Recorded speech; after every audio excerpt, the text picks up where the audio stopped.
Awareness is the eye at the top of the pyramid. Because if you don't pay attention to life, you'll never learn how to dance with it. And something interesting happens once you develop a certain level of self awareness. You begin to see, just as Einstein insisted, that the universe is non random. The cosmos is woven with meaning and underpinned by cause and effect. But here's the thing, the three intelligences you have access to, the body, the mind, and the heart, each experience this feedback differently. At one extreme, your body gets messages as if the universe had sent a truck to hit it.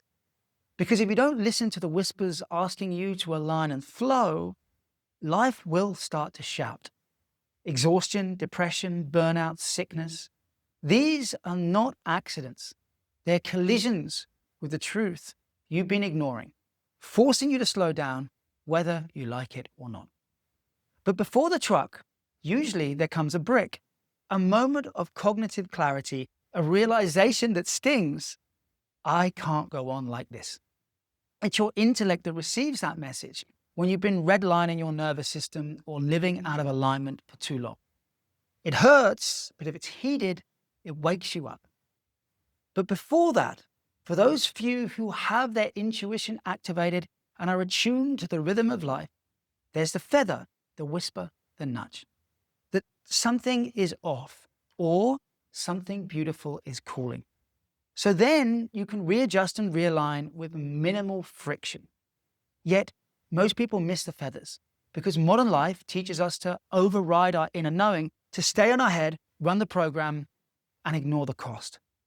But the art of life is this, to become present enough to sense life messages early and to realign with minimal friction, to shift from forceful control to easeful flow. And to do this, you need to activate what Einstein called the sacred gift of intuition and what wisdom traditions have always called the heart.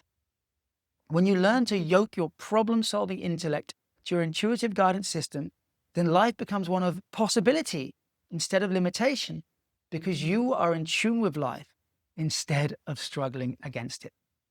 The tragedy of modern man is that he doesn't believe intuition exists because he's lost access to it. That's why the bet I make with my clients is that within 6 months, they'll have fully regained their feeling function, their clarity, and their vitality. And they'll go from always on anxious mental noise to living with an open heart and receiving exquisite inner guidance in states of joy and meaning. So if you're ready to embark on the greatest adventure of your life, the 6 inches from your head to your heart, and reawaken your intuitive technology so you can live out your genuine destiny instead of being pulled around by the strings of fate, then you'll find everything you need at resonance.global. Trust resonates.